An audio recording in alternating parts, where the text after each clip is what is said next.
Okay, hello. Good Hello. morning. Good morning. Let's start here.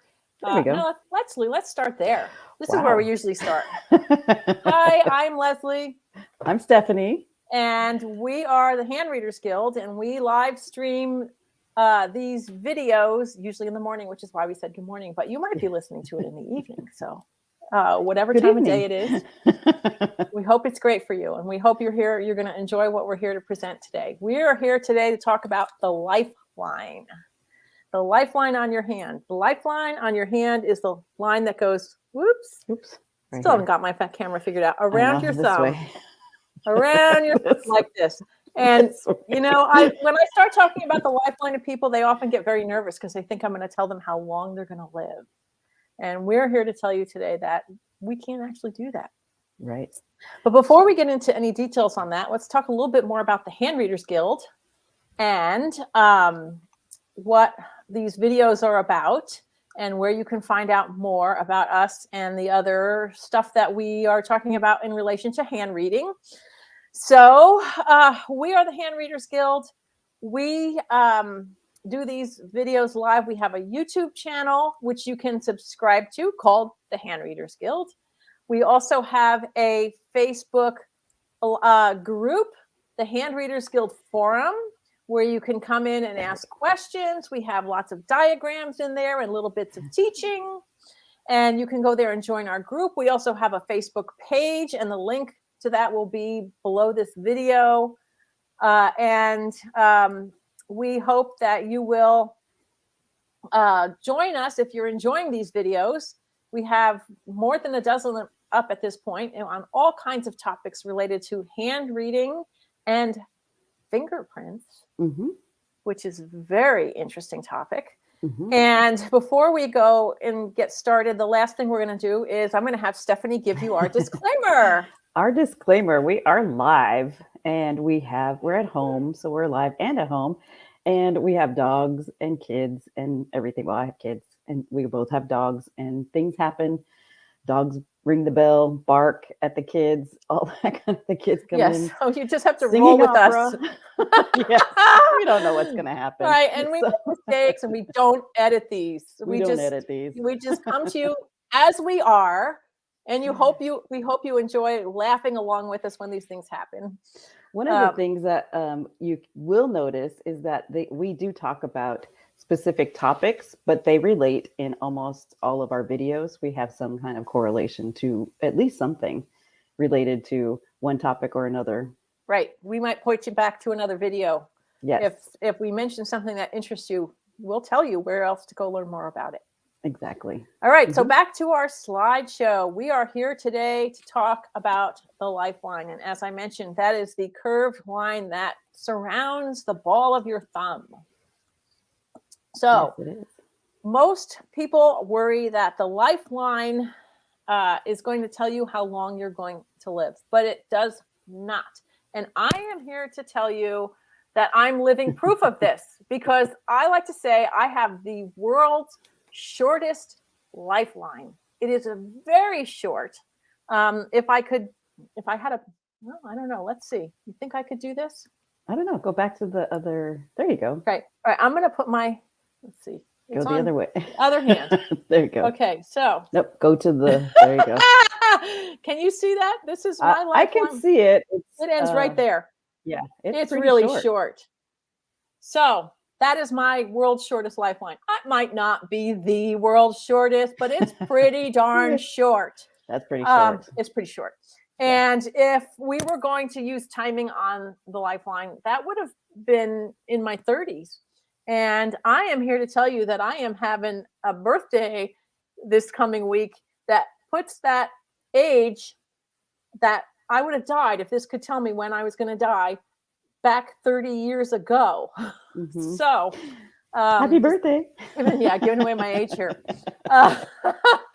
Anyway, I've lived 30 years past the timing that my lifeline would say I should have died. So I am here to tell you that it does not tell you how long you're going to live. And you don't need to get scared if you sit down in front of somebody and they start to talk to you about your lifeline. Right. So what does the lifeline talk about? It talks about your vitality, your energy, Your productivity, how in your body you are. hmm Um, your stability, and your energy management. right, How you manage what you do, right, how you do it. right. It's basically, your gas tank. You can think of it that way. If you were a car, it would be your gas tank. And your spark plugs, right? Yep. Yep. The things that keep you motivated and moving. Your drive for life. Your drive. Exactly. So let's look at some lifelines. So I'm going to show you this hand in two different ways. This is a good example of a nice lifeline. There it is. Goes all the way down around the thumb. And one of the reasons I put this coloring in here is that I want to talk about where the lifeline starts and where it ends. So the lifeline starts up here. This is the start of the lifeline. And down here is the end of the lifeline. Or here. Right. But basically at the bottom of your hand. And we'll show you some examples. But basically at the bottom of your hand is where it ends. So when we look at it here, you can see that the lifeline, where it starts over between your thumb and forefinger. And it starts, usually in most hands, it starts along with your headline. You can see another line splits off from it. So typically, and you can talk about normal, but there's what's normal really? Right, exactly. What's normal? But typically we'll see in most hands, we'll see the two of them start together and then they split apart and the headline goes horizontally across your palm and the lifeline again goes down and surrounds your thumb. So basically your headline is about your thinking function and your decision making and your beliefs. So when those two are connected, we're talking about the very beginning of life. And they usually, when you're born, it's not like you're not thinking, you are, but you're not making a lot of decisions for yourself because for the most part, you can't talk, you can't walk. You can just kind of lay there and gurgle. And cry and try to get basic needs met by making those noises. Right. So that short period where those two run together generally represents the time in life when decisions are being made for you. You're under the influence of parents or whoever your caretakers are. So when it splits apart, we talk about the time of when you start to be more independent. And the reason we're going to talk about this is because while you can see in this hand, it's about, I don't know what, half inch. Would you say a little less than a half inch, maybe? Yeah. Quarter to half inch. Quarter to half inch. Yeah, it can vary a little. But in some hands, it looks very different. We're going to show you some of those. So here's two very different ones. Absolutely different. So let's look at the one on the right first, since we're talking about how the lines run together. Look at how long that head and lifeline run together. A good third of the palm. Right. This is definitely one of those where you're at home, you stay at home you live with your parents, or you carry on that tradition that they have from your childhood. Right, we So must do Christmas like this. It's our tradition and you can't break it ever. Right. So this is where it was really hard to break away and gain independence. This is the most common thing I might say about this. It's not the only thing I might say about it. Yeah. Because obviously we look at the whole hand to get the complete story. But if we were going to just teach you, what does it generally mean? That's what we might say about it.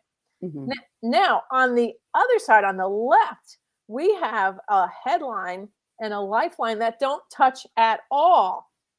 And this is, I always tell when I see people with this in their hands, I'll often look at them, I'll go, you were independent from birth. And your parents probably didn't know what to do with you. Or I tell them, oh yeah, the stork dropped you down the wrong chimney. And they usually start laughing because they know they were the misfit in their family. Right. right? Yep, that's about it. The black sheep. You know The what? black I have sheep. actually had a handful of people when I've talked to them about this who've looked at me and said, you know what? I was adopted. Mm-hmm. So I've seen that in the hands of people who weren't from the family they grew up with. Yep. So they definitely felt different. It doesn't mean you were adopted, but it is interesting to me that I've had people share that right after talking about this particular dynamic in their hand. Mm-hmm.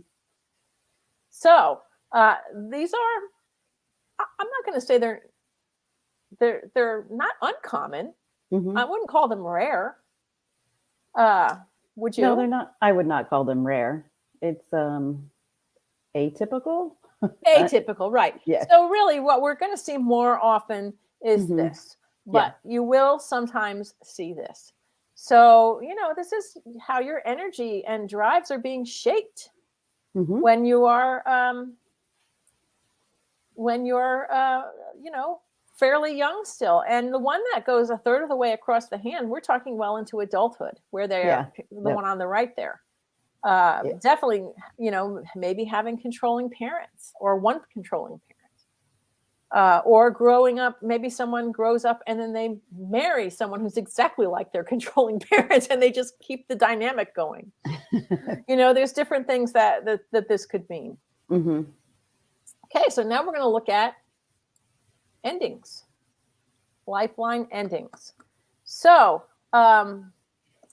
lifeline endings, what we've got here on the left is your typical lifeline ending. It curves around the thumb. Sometimes they just go straight down into the wrist. And so either one of those is, we would call that the classic ending. Yeah. But on the right there, we see a lifeline that ends over in the mound of the moon. And the mound of the moon is the heel of your hand over here. And if you think about using your hand, that is the one part of your hand that really doesn't have a whole lot of functions. I mean, it'll help you open jars, but... And it rests your hand on the mouse when you click it. Right. But really, in general, in terms of the active parts of your hand, the thumb side of your hand is much more active. We do much more with these two fingers than anything else. The rest of your fingers, the top part of your hand is definitely active. The base of your hand, if we divided it into quadrants, this mound of the moon is the least active part of your hand. So that's the part that has to do with your inner life, your imagination, the things that come in when you're quiet. Least physical part of your hand. Right. So here you have a lifeline ending in the moon. So Stephanie, do you want to tell them the nickname for this? The nickname we love to use is Death in a Foreign Land. And I want to emphasize again, it doesn't mean you're going to die. Yeah, the lifeline does not talk about how long you're going to live, but that's just kind of a cute name we give it. Right. And it doesn't mean that if you travel, you're going to die. That also does not mean that. Right. We want to be really clear about this. Very clear. Really clear. Because I actually have a client who I hadn't talked to in, I don't know how long, 15 years.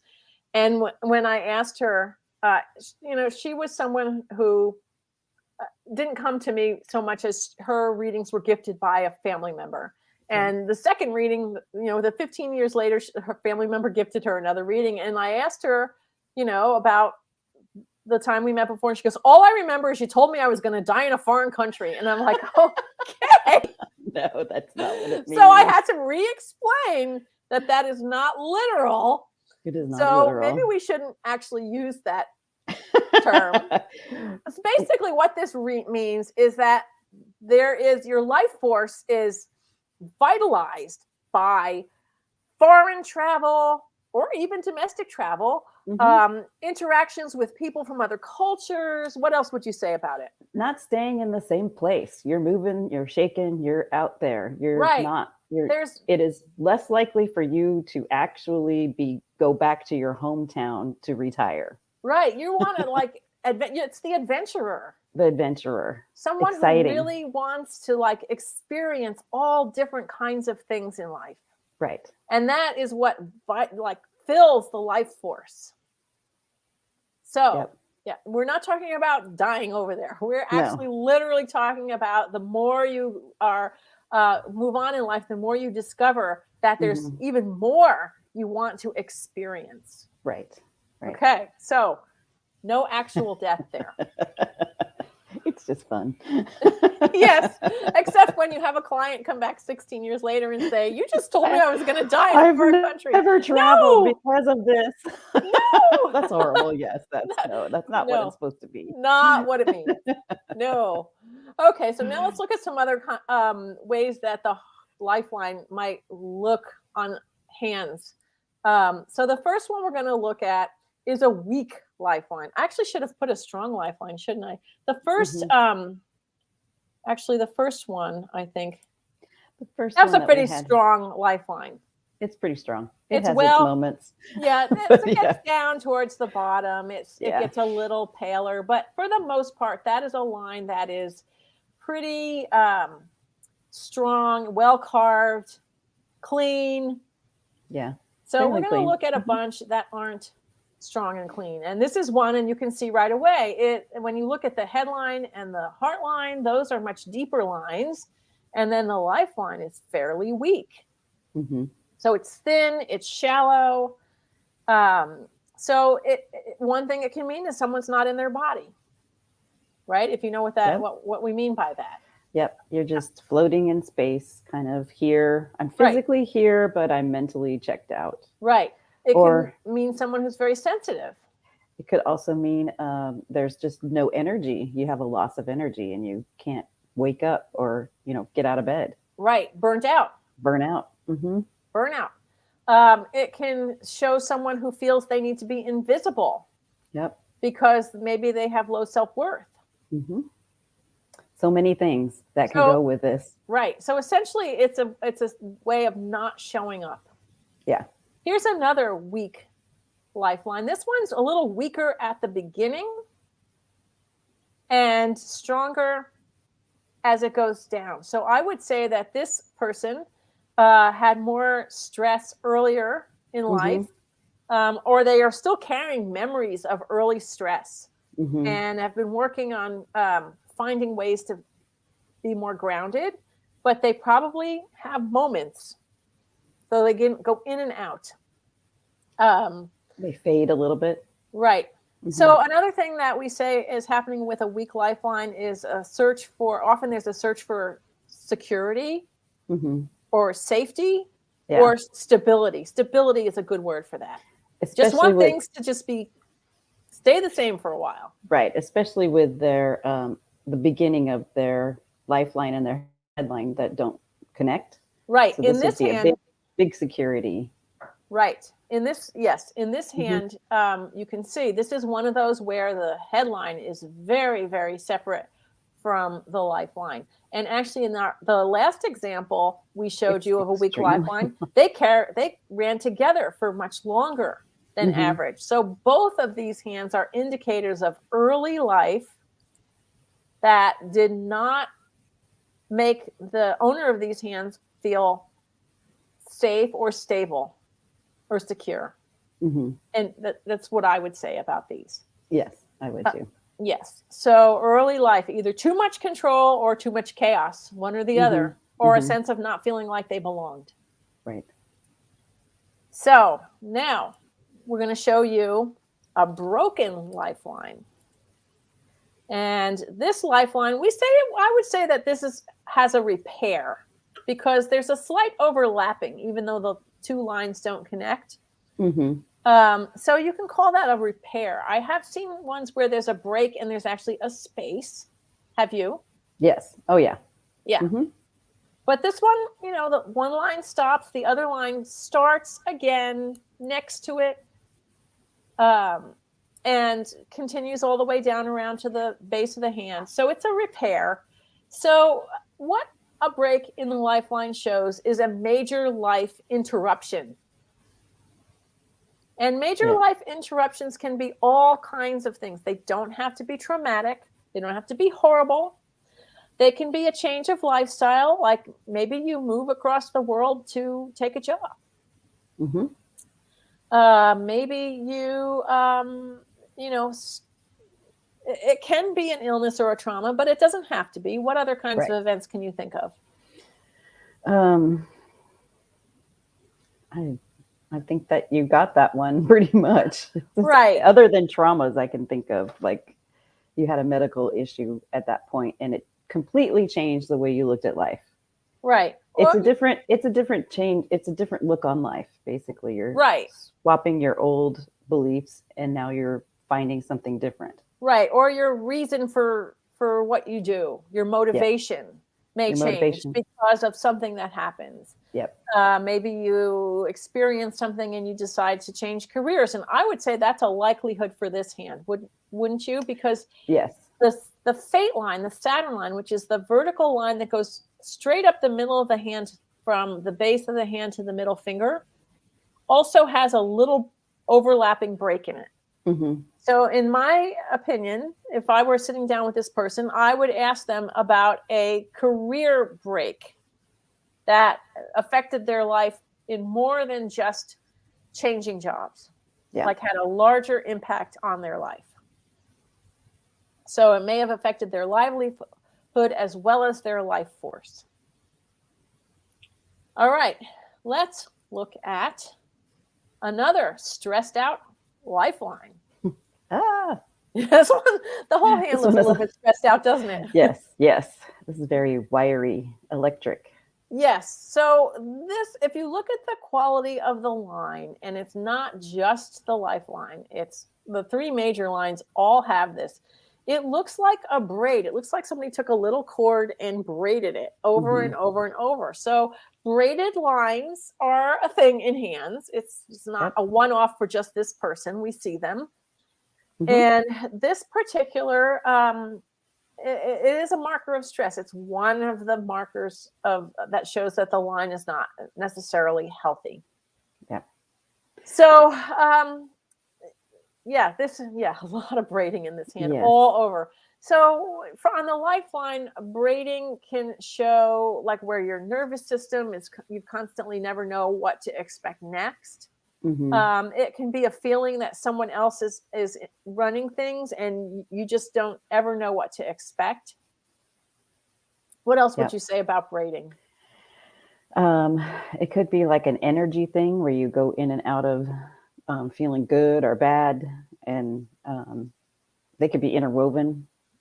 Right. Not feeling grounded 1 minute and then be like, oh, I'm so jazzed this minute. Right. Right. So in this hand, on top of all the braiding on all the lines, there are what we call big islands. And islands are a bubble that's shaped kind of like an eyeball. And you can kind of see one between the headline and heart line. You can see one that goes along the lifeline. And interestingly enough, this person's lifeline is heading towards the mound of the moon. So I want to say that this person probably has a yearning for something. Other than the life that they're living. But it's held back. Right. Circumstances are not in their favor, and they may not have the inner fortitude based on things that have happened to them to say no and just break away. And that may be what they're looking for. It could be the reason they came for their reading. It could be. Okay. Next. This is what I'm calling an armored lifeline. And it's a little hard to see because the second line is very faint compared to the main line. And there are a lot of lines on this hand. Again, this is a nervous system that's kind of like a little electric. Like this person probably doesn't sit still. A lot of bursts of energy there, at the beginning of that lifeline too. Yeah, they probably don't have a real good time when they have to just sit and be quiet. Yeah, grounding is not their thing. Right. But this is like lightning. Yeah. So grounding is not their thing. When there's a second line running close to the lifeline, it's literally a line of protection. So a little bit of armoring. So this person, despite the fact that they have this sort of electric energy and, almost like, hey, I'm ready to do this or I'm ready to do that. Or I can't sit still, or my mind is racing. They still feel a certain need to protect their life force. And the secondary line on this one, like I said, is very pale. It's very, very close to the lifeline. You might have to get really close to your screen to see it. I apologize for that. But we do see some that are stronger, further apart. Sometimes it even looks like they have two lifelines. Yeah. It can look like that. And that is showing definite protection. Or they have a double life. Well, yes. If it's two lifelines, they might have a double, like they show an exterior life, and then they have an internal life. Right. And it can show up in only one hand. Yeah. And more likely, it is going to only be in one hand. It usually isn't in both hands. Mm-hmm. So yes, that can show up from time to time. And when it looks like a double life, it kind of seems a little obvious. It seems a little more obvious than if it were just someone protecting themselves. Right. But you could have a double life because you are protecting yourself. Right. Exactly. Mm-hmm. People in protective custody. Well, that's extreme. I don't know that I've ever ripped for anybody who was in protective custody. I don't think we'd ever know if they were. They're probably not going to tell their palm reader. And they probably wouldn't give us their fingerprints. Oh, you're right about that. Yes. You are right about that. Yes. Yep. I agree. Probably not. Mm-mm. Okay. So now here is an example of a short lifeline. So I believe yours is shorter than this one. Mine is shorter than this one. This is a short lifeline. And as we said before, this has nothing to do with having a short life. And I do have to tell you a funny story because I went to New Orleans. It was the year before Hurricane Katrina hit. And I wanted to, they have a what they call Reader Square. It's a square, and it is literally a big square in front of, I think it was a church. I can't remember. It was a while ago. And there's all these readers set up out there with little tables, and you can sit down and pay them to have a reading. And even though I myself am a reader, I decided I wanted to see what would happen if I sat down. And I just picked one at random. And I sat down in front of this woman, and she was a hand reader, or palm reader, as she called herself. And she put her hands out. I put my hands out, and she looked at my short lifeline, and her eyes got the size of saucers. And then she looked at me, and she ran her finger along it, and she goes, "Oh, long life." And I just went, okay, now I know what I'm in for here. And she just looked at me like she was trying to, kept a poker face through the whole thing. But I just went, all right, okay, yeah. Shields up, red alert. Yeah. I was like, it's a good thing this wasn't expensive. Right. But yeah, I watched her eyes when she saw my lifeline. I wanted to see what she was going to do. And that told me everything I needed to know. So yes, this does not mean a short life. It can mean ungroundedness. It can mean someone who hasn't found their reason for living yet. Like they're still on the search for the thing that makes them just want to wake up every day and say, yeah, I feel alive. Yeah.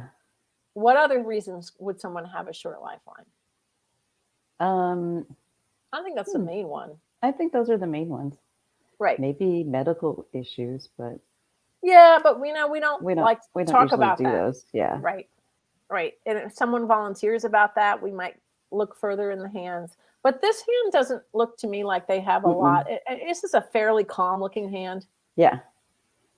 It's not super stressed looking like some of the other examples we've shown you. Right. This is actually a doer hand. They have all those lines going towards the thumb. Right. And a nice square palm. So maybe they're too busy to ground themselves or to think about the future or something. So they might be just busy. I'm busy doing stuff. Right. I gotta get it done. Gotta. Right. And their fate line isn't the strongest, and it breaks off into a couple of little forks at the top. So it seems to me like they're trying out different things, but they haven't found the one yet. Right. That's what I would say about this hand. Yeah. Yep. No niche yet. Right. Right. Haven't found the thing that makes them go, woohoo. Just keep going. You'll find it. Yes. I want to wake up tomorrow and start over. Yes. All right. So now I just want to say that, we have not covered nearly all the possibilities of what you can see in a lifeline here. Mhm. And that's true, I think, for any one of our videos. Right. We just give you some of the more common things you might see. But there's so many things that show up in front of us that we just go, wow, look at that. Or, wow, I've not seen that combination before. Mm-hmm. And, we have to use what we know about the hands to interpret it. Yeah. But, there's other things like whether the lifeline is swooping around and the thumb area is large, or whether it's really tight into the thumb. I mean, there's all kinds of other things we can talk about with the lifeline. Mm-hmm. But what we do like to do with these videos is end with something kind of unusual and interesting. So we're going to show you something that's, you may not be likely to see, but we have seen a few here and there. And it just so happens I have one in my hand. And I have one in my hand. Right. So that's what I was like, unusual for most people. For most people. All right. So this is what looks at first glance to be a short lifeline or a broken lifeline with a repair. You could think of it that way too. But what we have here are 3 lines where there should be 2. So the 2 lines would normally be the lifeline and the fate line. And you've heard us mention the fate line a couple of times while we were talking about some of the other print examples. The fate line is a line that comes from the center of the hand up under the middle finger. And, the classic palmistry illustration will show you a line that goes straight from the bottom, straight up the middle of the hand to the top. And they almost never look like that. No, it is. That's kind of rare. That's actually rare. Yes, I have seen a couple, but they are rare. I've seen several, but they aren't the ones that usually sit down in front of me all the time. No, they're pretty uncommon. Mm-hmm. Yeah. But so usually the fate line talks about your purpose over time. It's not fate like destiny. It's more fate like what are we, it's kind of a career line or a work line, or what are you dedicating yourself to accomplishing every day? Mm-hmm. It's a line of practicality, practical use of energy. And so what we have here is we call it the quest. And as I said, it's sometimes mistaken for a short lifeline or a repaired lifeline. But basically, it's a combination where you have these 3 lines where there should be 2. And it's literally a merging of the energies of the lifeline and the fate line. So the person who has the quest in their hand is literally on a quest for that thing that makes their life meaningful. Would you say that's a good way to explain it? Yep. So the career, the work, the thing they get up to do every day has to feed their life force, or this person will be miserable. Right. Miserable. And a person that owns one of these may go from job to job to career until they find exactly what they're looking for. So they collect all kinds. It's like a Jack or Jill of all trades. They collect all this really great experience to be able to figure out what they want to do. Right. Because they're not going to be able to plug themselves into something that's kind of, already existing out there. Yeah. They generally are the misfits. They don't fit into like a job description. I know that one well. Hey, there's no job description, right? I was just thinking. I've been a serial entrepreneur for 20 years, We worked in corporate at some point in our lives and was just like, can't punch that clock. Nope. You know how many times I've gone back to school to try and figure out, is this the thing? Yeah. A lot. I avoid that because of student loans. I know. Well, I figured that one out eventually. Yeah. But yeah. So yeah, I have been on this quest, and I know you've been on the quest. And, you know, I don't think when you have this, you ever stop questioning, because even if you find something that you feel feeds that desire Right. and that need for a time, at some point you may go, okay, done with that one. Yep. I'm on to Moving the next. on to the next. Right. Oh, yes. Yes. Right. So that is a little different than the short lifeline, which you can see here is a short lifeline and one fate line going up. Mm-hmm. And in this hand, you've got the 3. So just wanted to share that with you because, you know, it's kind of fun to see something unusual and different. And I don't know, this isn't really an official gift marking, is it? No, I don't think it is. I don't think it is either. It's You may have heard us talk about gift markings in some of our other videos. The one about stars talks about it.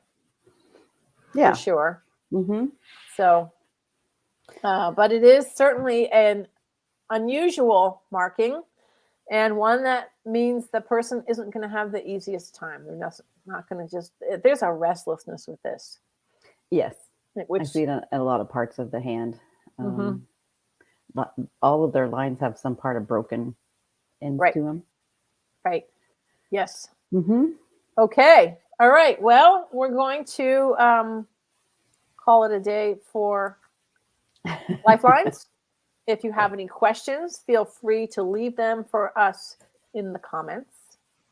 If you are interested in learning more, you can always remember to join our Facebook group, the Hand Readers Guild Forum. You can like our page. You can subscribe to our YouTube channel. And we hope to see you again next time. Bye. Bye.